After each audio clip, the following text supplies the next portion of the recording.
Weddle and Sons, both Energy One and Tesla, have worked closely with the town to go through all the issues, from fire marshal questions to urban forest interface issues, because we just changed the codes here.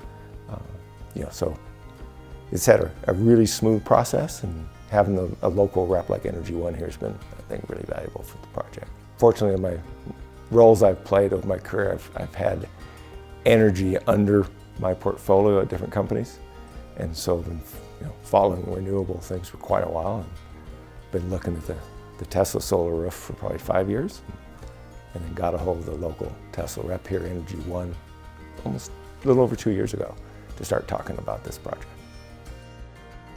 So Energy One is a mechanical, electrical, plumbing, design, and installation company.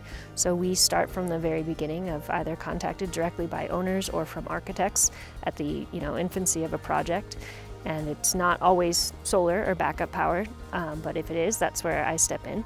I've been doing solar and backup power design for about 5 years now. So we were approached by Tesla very early on to start distributing their products.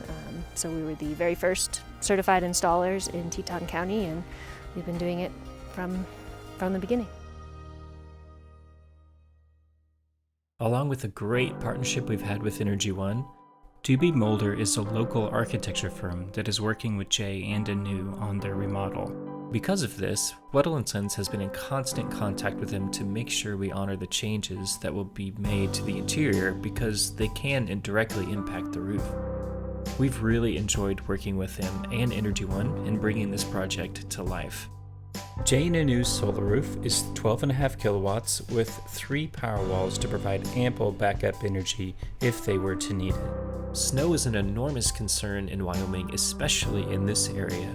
Because Solar Roof is composed of tempered glass tiles, the low friction makes snow easily slide off or slowly melt when using snow fencing, which is an available add-on for Solar Roof. This eliminates concerns of ice damming, which can cause leaks if snow sits on the roof for too long. Having a solar roof can actually be a huge advantage in a place like Jackson, which has several feet of snowfall each year.